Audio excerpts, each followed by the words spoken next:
Kabupaten Sampang merupakan salah satu kabupaten yang terletak di Pulau Madura, selain Kabupaten Bangkalan, Pamekasan, dan Sumeneb.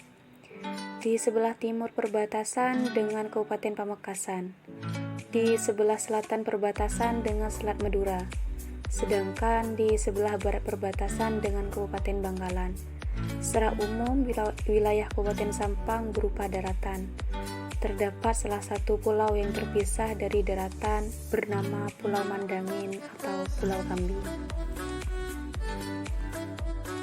Sejarah berdirinya Dewan Koordinasi Cabang Kopbrigade Pembangunan dan Kopelajar Putri Kabupaten Sampang.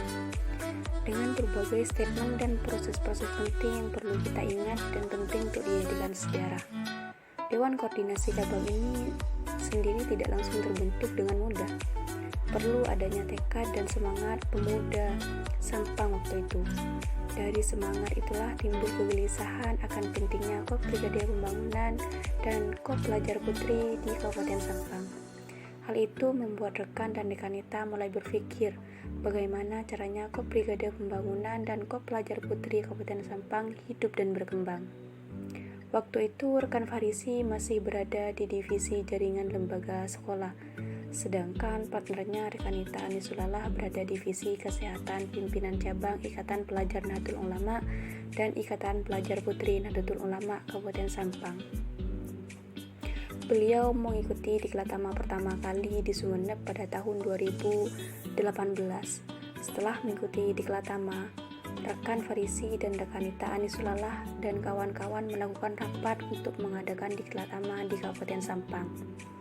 Diklatama pertama yang diadakan pada masa Komandan Farisi dan Komandan Anis bertepatan di lapangan Lekser, Camplong, dengan jumlah peserta sebanyak 173 orang yang terdiri dari pimpinan komisariat dan pimpinan anak cabang pelajar Nahdlatul Ulama Ikatan Pelajar Putri Nahdlatul Ulama. Tidak mudah melakukan diklatama dengan peserta yang melebihi batas dan kepanitiaan yang sangat sedikit. Namun dengan semangat dan tekad yang membara, akhirnya diklatama sukses dilaksanakan. Setelah melakukan diklatama perdananya, Komandan Farisi dan Komandan Anis yang diangkat menjadi Komandan DKC pada tahun 2019 beserta jajarannya mengadakan rapat safari pembentukan Dewan Koordinasi Anak Cabang di setiap kecamatan di Kabupaten Sampang. Terbentuklah satu Dewan Koordinasi Anak Cabang pada saat itu di pimpinan anak cabang pelajar Nahdlatul Ulama, Ikatan Pelajar Putri Nahdlatul Ulama, Kecamatan Banyuates. Tidak berhenti di situ. Usai kegiatan diklatama, kegiatan yang dilakukan di KC sendiri hanya rencana tindak lanjut. Saat memasuki RTL yang ke-6, Sampang mengalami kemerosotan kader dikarenakan banyak yang merantau dan berkeluarga.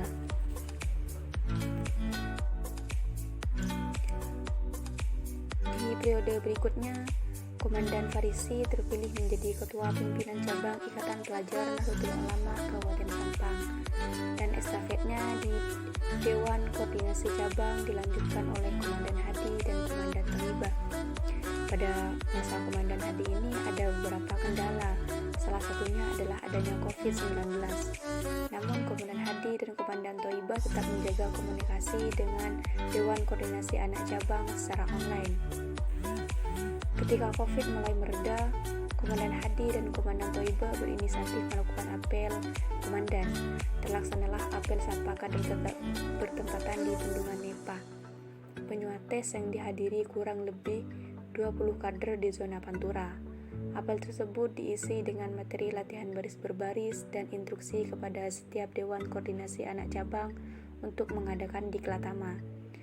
Karena Komandan Hadi beranggapan sebelum mengadakan diklatama maka Dewan Koordinasi Anak Cabang di daerah itu belum dinyatakan terbentuk meskipun sudah ada kader Kopbrigade Pembangunan dan Kopelajar Putrinya. Selang 1 bulan dari apel tersebut, Dewan Koordinasi Anak Cabang Kecamatan Ketapang melakukan diklatama pertamanya dengan kepanitiaan yang begitu sedikit, yaitu 5 orang waktu itu yang hanya lulusan diklatama, dan diantaranya yang menjadi panitia adalah dari pimpinan anak cabang sendiri. Diklatama tersebut ditempatkan di Ketapang Daya dengan jumlah peserta 60 lebih, dan peserta tersebut dari berbagai pimpinan komisariat di pimpinan anak cabang. Pada akhirnya ada kemajuan lagi dari apel sapa tersebut. Daerah-daerah lain akhirnya menyusul untuk mengadakan kegiatan Diklatama. Diklatama berikutnya disusul oleh Dewan Koordinasi Anak Cabang Camplong.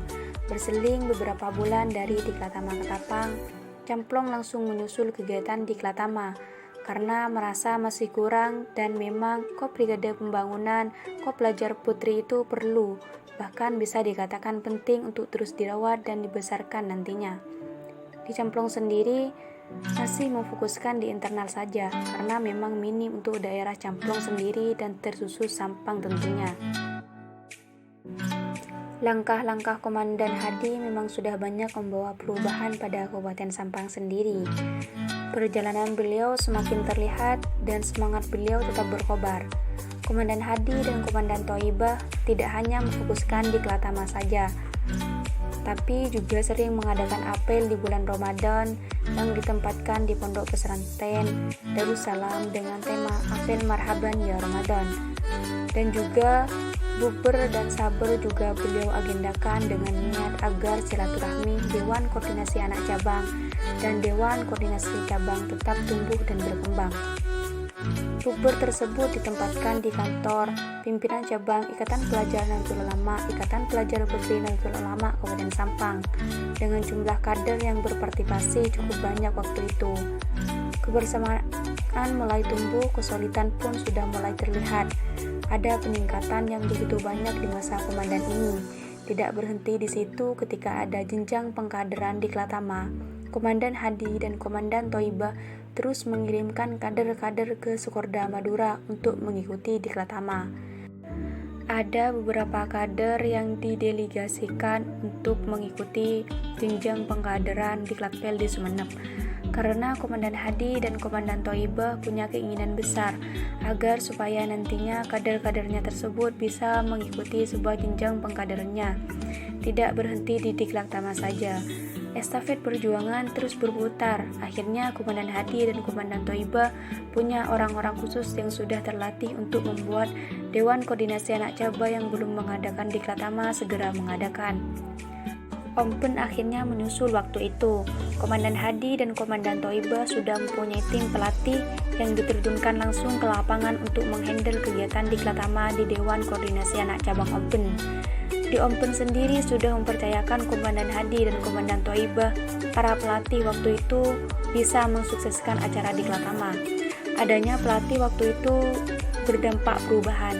Selama sebulan bisa membentuk 2 DKC terbentuk, yaitu Robetal dan Ompen sendiri. Di akhir-akhir periode, Komandan Hadi dan Komandan Thoibah sudah mulai tumbuh benih-benih kader yang begitu semangat. Dan alhamdulillah sampai saat ini pengkaderan Kop Brigade Pembangunan Kop Pelajar Putri Kabupaten Sampang sudah mencapai kurang lebih sekitar 248 kader. Peningkatan sudah mulai terlihat. Instruksi dari Komandan Hadi dan Komandan Thoibah kepada Dewan Koordinasi Anak Cabang yang lain adalah setiap di Korda Madura mengadakan Diklatama, Sampang harus bisa ikut andil mensukseskan Diklatama tersebut.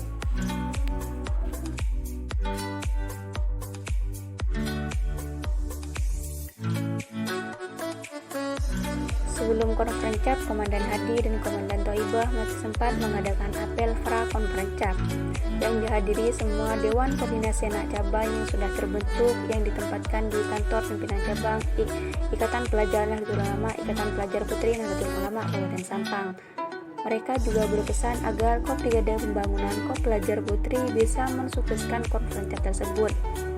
Mereka selalu menekankan kesulitan kepada para kader-kadernya, dan banyak yang belum sempat mereka selesaikan pada masa seperti kegiatan besar Sukorda Madura, yaitu apel Sukorda Madura yang akan ditempatkan di Kabupaten Sampang, dan insya Allah ini akan dilanjutkan oleh penerus pengganti mereka, dan masih banyak tugas yang belum sempat diselesaikan yang harus diselesaikan oleh penerus beliau yang sekarang, yang salah satunya ialah semua Dewan Koordinasi Anak Cabang se-Kabupaten Sampang terbentuk.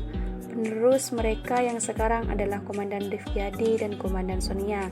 Komandan dipilih oleh ketua demisioner karena dianggap bisa dan mampu untuk menggantikan posisi Komandan Hadi dan Komandan Thoibah. Pada periode selanjutnya, masa Komandan Rifkiyadi dan Komandan Sonia 2022 sampai 2024, Dewan Koordinasi Cabang berhasil membentuk 10 Dewan Koordinasi Anak Cabang. Komandan Rifki dan Komandan Sonia sepakat mau menggarap beberapa program unggulan yang memang menjadi prioritas di periode kami. Di antaranya penguatan organisasi, harmonisasi kader. Penguatan organisasi menjadi program prioritas kami dalam periode ini karena kami melihat kuantitas anggota dan kader Kopbrigade Pembangunan dan Kop Pelajar Putri di Kabupaten Sampang secara kuantitas sudah mumpuni. Tinggal bagaimana kami merawat harmonisasi anggota dan kader agar tetap unggul dan kuantitas serta kualitasnya karena sudah saatnya kami bangkit dari tidur yang panjang. Selain itu, Dewan Koordinasi Cabang juga menjadi wadah untuk mengemban bakat dan kreativitas 5 TKK seperti halnya pencaksilat, SAR, kesehatan. Harapan kami ke depan semoga Kop Brigade Pembangunan dan Kop Pelajar Putri Kabupaten Sampang semakin berkembang dan menciptakan kader-kader militan dan berkualitas. Seringkali pada masa Komandan Rifkiyadi dan Komandan Sonia, kader Kop Brigade Pembangunan Kop Pelajar Putri diajak untuk mengunjungi tempat-tempat bersejarah di Kabupaten Sampang, seperti Makam Ratu Epuh dan Gua Lebar. Makam Ratu Epuh di Kampung Madangan, Kelurahan Pelagan, Kecamatan Sampang Kota, lokasi awal mula berdirinya Kabupaten Sampang. Hal ini ditandai oleh adanya relief berupa seekor naga yang bertembus panah sampai ke ekornya, sebagai sengkala memet yang berbunyi naga kapanas titis tim midi pada daun pintu gapura Paduraksa.